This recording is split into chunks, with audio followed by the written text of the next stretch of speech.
تو میرے بھائیوں اور دوستوں، میں عرض یہ کرنا چاہتا ہوں آپ سے بعد میں اور اپنے آپ سے پہلے اپنے واسطے سے آپ حضرات، ربیع الاول کا مہینہ اس لحاظ سے بڑا مبارک مہینہ ہے، اللہ تعالیٰ نے اس کو سرکار دو عالم صلی اللہ علیہ وسلم کے دنیا میں بھیجنے کے لیے انتخاب فرمایا۔ اور جب ربیع الاول کا مہینہ آتا ہے تو ہمارے ملک میں خاص طور پر جگہ جگہ، گلی گلی، محلے محلے محفلیں منعقد ہوتی ہیں، سرکار دو عالم صلی اللہ علیہ وسلم کی سیرت طیبہ بھی کا بیان بھی ہوتا ہے، جلسے بھی ہوتے ہیں، چراغاں بھی کرتے ہیں لوگ، اور نہ جانے کیا کچھ عید میلاد النبی کے نام پر کیا جاتا ہے۔ لیکن ہم سب کے سوچنے کی بات یہ ہے کہ ہم کب سے یہ کام کرتے چلے آ رہے ہیں۔ سوچنے کی بات یہ ہے کہ آیا ان رسمی کارروائیوں کے بعد کیا ہماری زندگی میں کوئی تبدیلی آتی ہے؟ اتنے جلسے ہو گئے، اتنی تقریریں ہو گئی، اتنی محفلیں منعقد ہو گئی، اتنی نعتیں پڑھی گئی، اتنے درود و سلام ہوئے، الحمدللہ حضور اقدس صلی اللہ علیہ وسلم پر ایک مرتبہ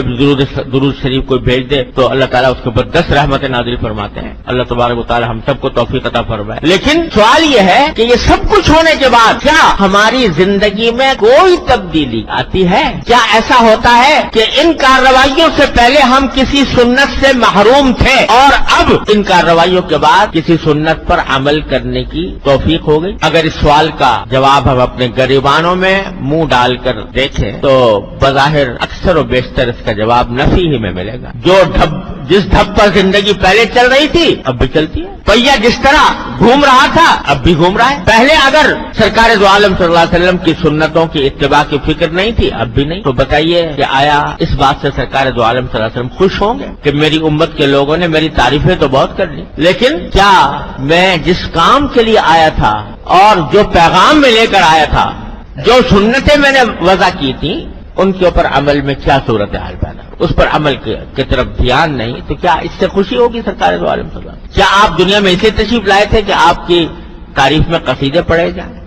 آپ کو تو پیشکش ہوئی تھی کہ اگر آپ چاہیں تو دنیا کا سارا مال و دولت آپ کے قدموں میں ڈھیر کر دیا جائے، اگر آپ چاہیں سردار بننا چاہیں تو ہم سب متفقہ طور پر آپ کو سردار بنانے کے لیے تیار ہیں، اگر آپ کو حسن و جمال کی خواہش ہے تو دنیا کا منتخب حسن و جمال آپ کی خدمت میں پیش کر دیا جائے، ساری پیشکش کر دی گئی تھی، مگر آپ اپنے اس پیغام سے، اپنی اس تعلیم سے باز آ جائیں۔ سرکار دو عالم صلی اللہ علیہ وسلم جواب میں کیا فرمایا تھا کہ اگر میرے ایک ہاتھ میں آفتاب اور ایک ہاتھ میں مہتاب بھی دے دو گے تو میں اپنے اس دین کی اس تبلیغ سے باز نہیں آ سکتا۔ سرکار دو عالم صلی اللہ علیہ وسلم اگر محض تعریف بھی کرانی ہوتی تو وہ اس وقت پیغام قبول کر لے۔ تو ہم سب کے سوچنے کی بات یہ ہے کہ آیا ان ربیع الاول کے مہینے کے آنے کے بعد ہم سرکار دو عالم صلی اللہ علیہ وسلم کی تعلیمات پر عمل میں کوئی ہمارے ترقی ہوتی ہے؟ بلکہ افسوسناک بات یہ ہے کہ حضور اقدس صلی اللہ علیہ وسلم کی سیرت طیبہ کے نام پر ہم وہ کام کرتے ہیں جو سرکار دو عالم صلی اللہ علیہ وسلم نے جن کی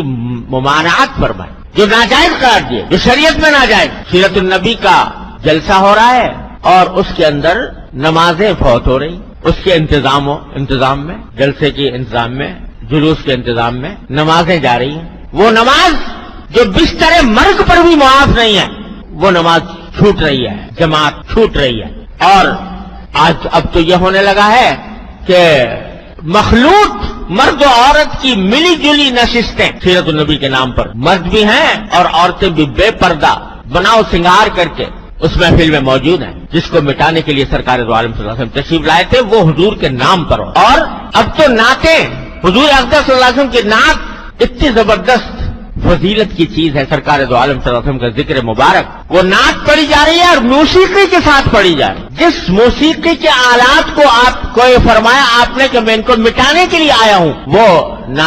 نعتیں ہو رہی ہیں، حضور کی وضاحت تعریف بیان ہو رہی ہے اور میوزک کے ساتھ ہو رہی ہے، موسیقی کے ساتھ ہو رہی ہے۔ تو بتائیے یہ سرکار دو عالم صلی اللہ علیہ وسلم کی سیرت کے ساتھ کون سا انصاف ہے؟ یہ کتنا بڑا ظلم، کتنی بڑی دھاندلی ہے کہ سرکار دو عالم صلی اللہ علیہ وسلم کی تعلیمات کو پامال کر کے کہا جائے کہ ہم سرکار دو عالم صلی اللہ علیہ وسلم کی سیرت بیان کر رہے ہیں یا آپ کی نعت بیان کر رہے ہیں۔ تو میرے بھائی اور دوستوں، ربیع الاول کا پیغام یہ ہے کہ